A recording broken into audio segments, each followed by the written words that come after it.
Et bonsoir. Il fait pas nuit, j'arrive avant 26 hier aujourd'hui. Les communautés juives emploient traditionnellement la pression sociale vis-à-vis d'individus qui officiellement respectent les mitzvot, mais s'autorisent en privé de transgresser sans vergogne des lois fondamentales.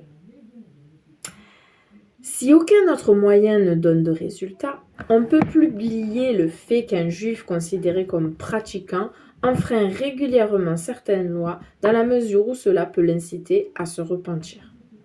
De même, un tribunal rabbinique peut faire poser des affiches informant le public du refus, sirouv, d'un individu de se plier à ses décisions.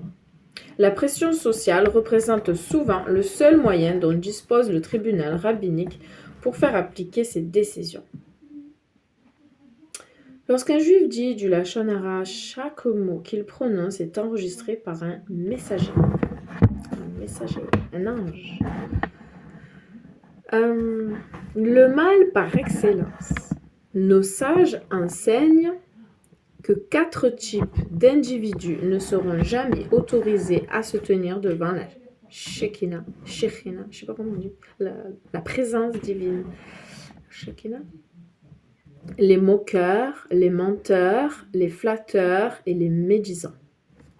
Niet, pas de pensée, pas de présence divine pour cela. Il est écrit à propos de ces derniers, car tu n'es pas un Dieu qui aime l'impiété, le mal. Le mal ne trouve pas accès auprès de toi, comme...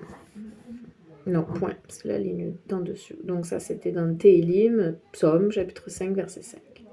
Le mal dont il est question ici, c'est le lachon hara. Comme il est dit ensuite, car dans leur bouche, il n'y a pas de droiture. Leurs pensées intimes ne sont que fourberies.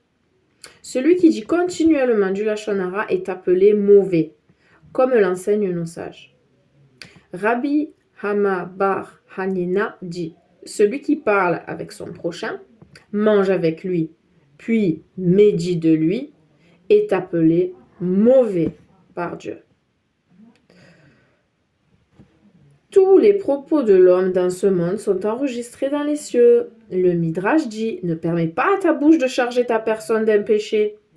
Comment? Lorsque la bouche dit du lachon hara, elle pêche contre le corps car elle amène le châtiment sur lui. Et ne prétends pas devant l'émissaire que c'était une erreur. Ne dis pas, je vais dire du lachon hara, mais personne ne le saura. Non, le Saint béni soit-il dit, sache que je dépêche auprès de toi un messager chargé d'enregistrer chacune des paroles que tu profères contre ton prochain.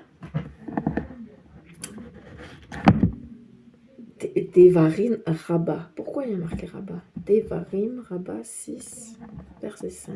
Je sais pas. À demain!